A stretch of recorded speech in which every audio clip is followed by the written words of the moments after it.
Okay, we're going to take a look here at using our vacuum generator that we use with our stabilization unit and with vacuum chucking on the lathe for some other uses with just general woodworking. And there's a number of things that you can use vacuum for in doing that. The first is going to be to do a pattern, to make a pattern for a hand mirror like this. And of course you could do all sorts of patterns, but I'll set this up, get it on this. Then we just turn our vacuum on and get it to lock on.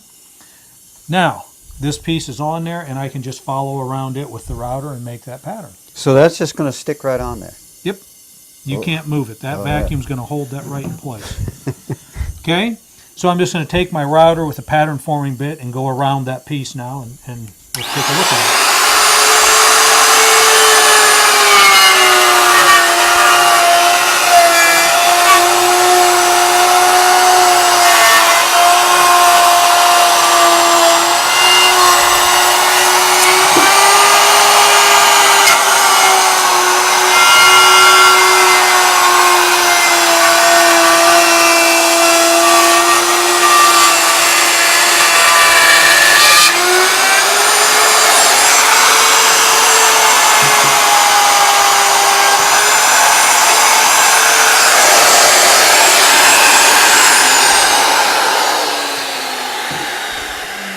Wow. Okay, so that piece is done. We take it off, and there it is. Leaves a great smooth edge, very little sanding or anything needed, and it holds it really well.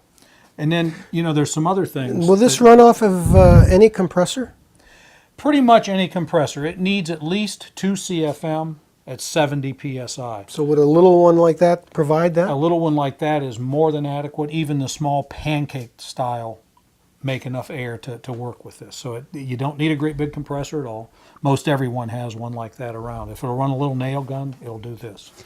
This is obviously a homemade jig. Absolutely. How much involved in making those up?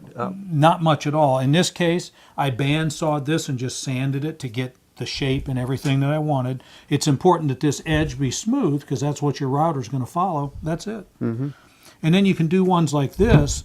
You can see the edge of this is real rough and, you know, not finished at all or anything. But once you get this thing ready to do the mirror, there's a lot of work. You have to round this over, and then you're going to want to sand it, and it's not easy to hold. But I can actually just set it on here and pull the vacuum, and now I can route this side and sand it, and then I can flip it and do the same on the other side. So this becomes a clamp to hold this thing in place that otherwise is not easy to do. What about for hand carving? Absolutely, it works great for holding carving pieces and all that as well. Again, odd-shaped pieces, little pieces, and the really nice thing is it leaves no marks. You know, even with clamps, a lot of times you get little marks left on your piece that you have to clean up later. Not with this. Could you also hold pieces of metal on that?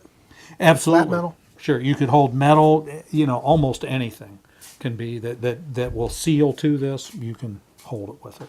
So is this the same type of seal that I use on my windows and doors and things like that? Not exactly. It comes in strips with a self-adhesive strip, but this is actually rubber and it's soft, and so, you know, it just really works well for that seal. Looks like it must have memory to it then. Somewhat, yes. Just a sticky back. Sticky back, that's all there is to it.